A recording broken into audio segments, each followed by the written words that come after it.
We look at a brightly lit, modern Indian metropolis and rarely think about where that continuous hum of electricity comes from. But to find the origin of that power, you have to go far beneath the surface, into the pitch-black depths of an early coal tunnel. Millions of years ago, dense prehistoric forests blanketed this region. Under massive geological pressure and intense heat, that buried vegetation compressed over millennia into incredibly dense pockets of energy. Looking at this map of colonial boundaries from the 19th century, we can track exactly when British geologists first catalogued the tall chalk deposits. They were actively surveying the subcontinent for the specific fuel required to drive steam engines and expand their railway networks. The discovery offered an immediate advantage. Here was a concentrated reserve of energy sitting right beneath the soil, ready to fuel a fast-growing industrial economy from the ground up. But extracting that buried prehistoric energy meant pulling it up by hand. Securing the fuel to build a modern nation demanded a steep initial toll, paid through heavy human labor and environmental disruption. In the early days of Nandira Colliery, the physical reality of extracting that fuel was brutal. Men climbed down into dark, narrow shafts deep below the earth, relying on basic picks and drills to slowly chip the black mineral from the rock face. Working in these claustrophobic confines meant constant exposure to extreme hazards. Miners regularly handled volatile explosives in tight spaces, operated under constant threat of sudden roof falls, and navigated invisible gas leaks. The sheer amount of manual labor required meant pulling thousands of workers into the area.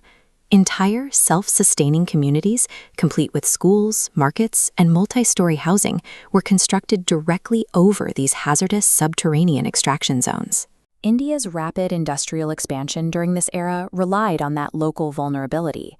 The steady stream of electricity firing the new national economy was physically subsidized by the daily resilience of those mining communities. Over the following decades, technology finally mitigated the most extreme dangers. Mechanical ventilation cleared the toxic gases, digital monitors tracked the air quality, and heavy machinery replaced the grueling manual tunneling, driving injury rates down. By securing a safer working environment, the industry was able to scale up operations exponentially.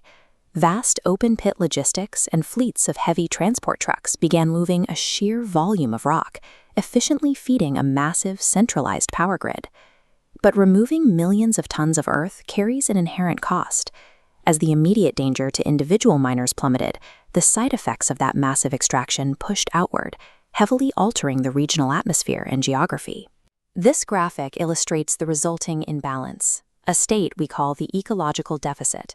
It's the compounding debt of relentless extraction, severe air pollution, topsoil collapsing into underground voids, and the steady degradation of the local ecosystem. Tracking these metrics reveals a stark division of costs and benefits. The broader country secured the uninterrupted electricity required for its modern growth, while the immediate geography around Talcher absorbed the toxic byproducts. Mechanizing the collier solved the immediate crisis of human safety, yet by scaling up to meet a limitless national demand, the operation destabilized its surrounding environment, forcing the industry to discard its old extractive model and design a different path forward. We are currently in the middle of a global energy transition. But while wind and solar grids are expanding, developing economies face a difficult reality. Intermittent renewables cannot yet carry the full national baseload, meaning coal remains a necessary bridge fuel for the immediate future. To stop the ecological deficit from expanding during this transition period, sites like Nandira are deploying an aggressive technological countermeasure known as smart mining. This digital model demonstrates how the new system operates. Rather than indiscriminately clearing Earth, automated subsurface machinery relies on artificial intelligence and real-time sensors, identifying the exact pockets of fuel and extracting them while leaving the surrounding geology largely intact. This precision is paired with a mandatory green mining approach. Instead of abandoning exhausted land, operations are now actively integrating large-scale solar arrays directly into former mine zones, alongside aggressive reforestation programs designed to anchor the soil and filter the air. In the 20th century, the priority was pulling as much material from the ground as fast as possible. Today, modern extraction is governed by strict policies that legally bind the colliery to fund continuous ecological rehabilitation and local community welfare. Nandira Colliery tracks the steep learning curve of modern industrialization. By deploying new technology to heal the land it relies on, the operation has evolved from a site of simple resource extraction into a blueprint for industrial stewardship, ensuring the energy required for the future no longer comes at the expense of the